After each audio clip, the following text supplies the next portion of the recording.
Alors certes, dire que Allah a un fils, ce n'est pas propre aux chrétiens. Ils n'ont pas été le seul à le faire. Avant eux, les juifs, qui disaient de Uzayr qu'il est le fils d'Allah. Les chrétiens donc qui ont dit Isa est le fils d'Allah. Et aussi les polythéistes arabes, les polythéistes arabes qui disaient Al-Malaikatu Banatullah, les anges sont les filles d'Allah. Ce qui est tout aussi grave, voire plus grave en fait. Plus grave parce que ils ont attribué à Allah ce que eux-mêmes répugnaient. Ce qui souligne aussi là, une mésestime pour le Seigneur. Comment on peut lui accorder, lui attribuer ce que nous ne voulons pas pour nous. Dans maintes versets, Allah Azza wa Jalla souligne ce point. Il dit par exemple, versets 151 à 154 de As-Saffat, Ala innahum min ifkihim la yaqulun waladallah wa innahum lakathibun astafa al-banati ala al-banin ma lakum kayfa tahkumun. Victimes de leurs mensonges, ils disent Allah a engendré. Or, ils ne font que mentir. Auraient-ils donc préféré des filles plutôt que des fils? Pour quelle raison jugez-vous donc ainsi? Et il dit des versets 57 à 59 de la sourate An-Nahl, وَيَجْعَلُونَ لِلَّهِ الْبَنَاتِ سُبْحَانَهُ وَلَهُمْ مَا يَشْتَهُونَ وَإِذَا بُشِّرَ أَحَدُهُمْ بِالْأُنْثَى ظَلَّ وَجْهُهُ مُسْوَدًّا وَهُوَ كَظِيمٌ يتوارى من القوم من سوء ما بشر به أيمسكه على هون أم يدسه في التراب ألا ساء ما يحكمون. Ils attribuent à Allah des filles, gloire lui soit rendue, mais ils s'attribuent à eux-mêmes ce qu'ils désirent. Donc, ils attribuent à Allah des filles alors que eux n'en veulent pas. Il dit par la suite, annonce-t-on à l'un d'eux la naissance d'une fille, son visage se rembrunit de rage contenue. Il ne se montre plus aux gens, honteux qu'il est de cette malheureuse nouvelle. Doit-il donc la garder en la laissant vivre dans l'humiliation ou l'enfouir sous terre, comme est mauvais leur jugement? Les Arabes de l'anté-islam qui allaient jusqu'à enterrer les filles par honte, par sentiment de honte, donc pour avoir reçu donc une fille. Et pourtant, ils ne se gênent pas pour attribuer à Allah des filles, en disant les anges sont les filles d'Allah. Donc tout cela n'est que mensonge, tout cela n'est que mensonge. Comme il le dit dans les premiers versets de la sourate La Caverne, وَيُنذِرَ الَّذِينَ قَالُوا اتَّخَذَ اللَّهُ وَلَدًا مَا لَهُم بِهِ مِنْ عِلْمٍ وَلَا لِآبَائِهِمْ كَبُرَتْ كَلِمَةً تَخْرُجُ مِنْ أَفْوَاهِهِمْ يَقُولُونَ إِلَّا كَذِبًا.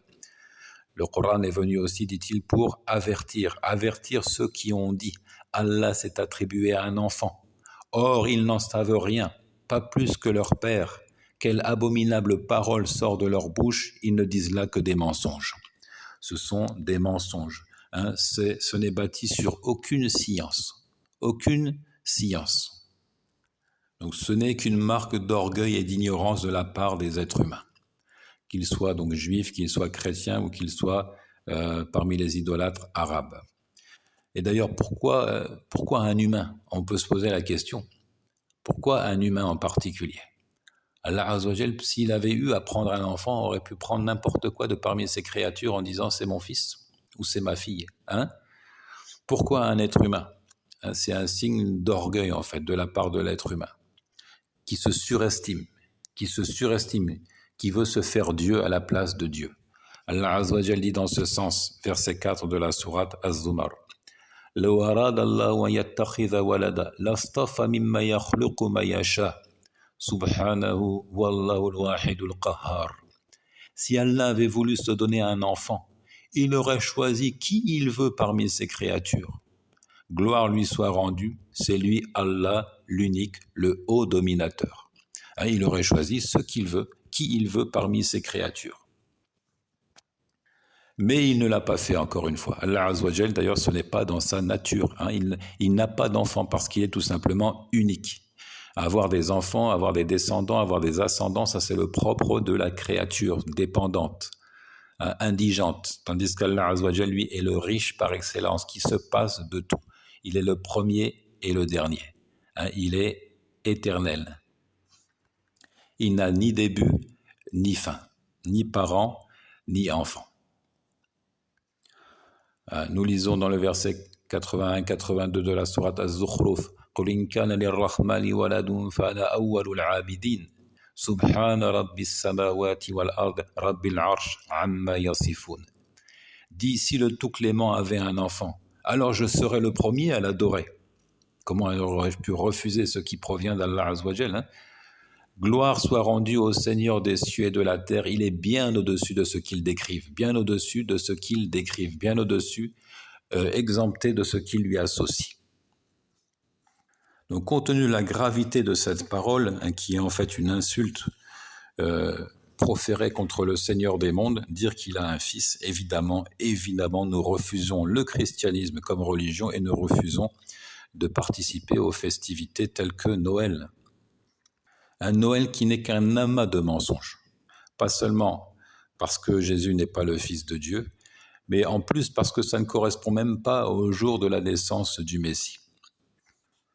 Comme on le lit dans les livres d'histoire et autres, la désignation du 25 décembre pour jour de fête, c'est la décision de l'empereur Aurélien, l'empereur romain Aurélien en 274. Donc, qui cherchait par là simplement à unifier religieusement son empire, donc à satisfaire, disons, toutes les communautés qui composent son empire, et d'abord la communauté païenne, hein, parce qu'il faut savoir que les Romains vouaient un culte au soleil et aux divinités affiliées au soleil telles que Mitra. Et ils fêtaient donc à cette date-là ce qu'on appelle le solstice d'hiver, à la renaissance du soleil. Et d'ailleurs, c'est pour ça que par la suite, ils ont appelé le Christ le soleil de justice. Donc en réalité, le 25 décembre, c'est une fête païenne à l'origine. On a inventé que ça correspond à la naissance de Jésus, et puis on a inventé que Jésus est le Fils de Dieu. Donc mensonge sur mensonge.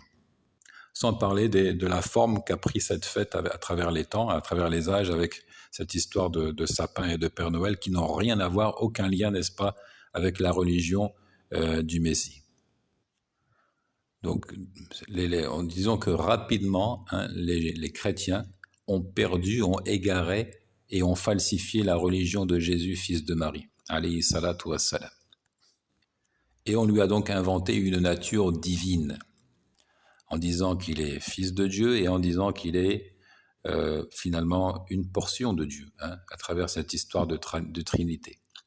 Et tout cela a été établi notamment au cours du concile œcuménique de Nicée, hein, qui s'est tenu en 325, avec pour participants notamment le fameux pape Sylvestre de Rome, qui était connu pour son opposition catégorique à la doctrine d'Arius, qui lui niait, hein, la nature divine de Jésus.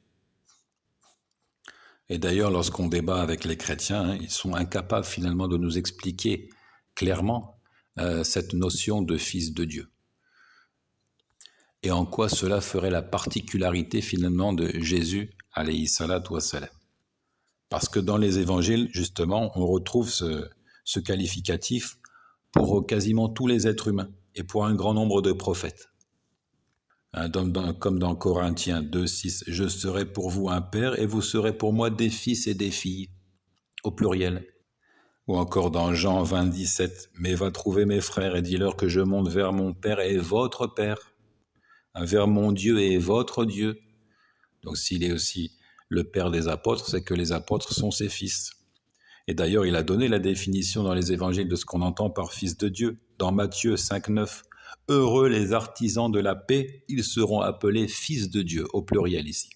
« Heureux ceux qui sont persécutés pour la justice, le royaume des cieux est à eux. » Donc en quoi cela ferait la particularité de Jésus? Soit on accepte, évidemment selon les données de la Bible, que Dieu a des fils et des filles, une multitude de fils et de filles, de sorte que Jésus ne mérite pas l'adoration, hein, parce qu'il n'a rien de particulier finalement. Soit comme nous les musulmans, nous refusons catégoriquement ce qualificatif, hein, et nous disons Jésus est serviteur et messager d'Allah. Et nous pensons que c'est ça la traduction exacte de fils de Dieu. Les artisans de la paix sont les serviteurs d'Allah, sont ceux qui lui vouent le culte, sont ceux qui l'adorent seul et sans associé, et qui ne mentent pas à son sujet. Wallahu ta'ala a'lam.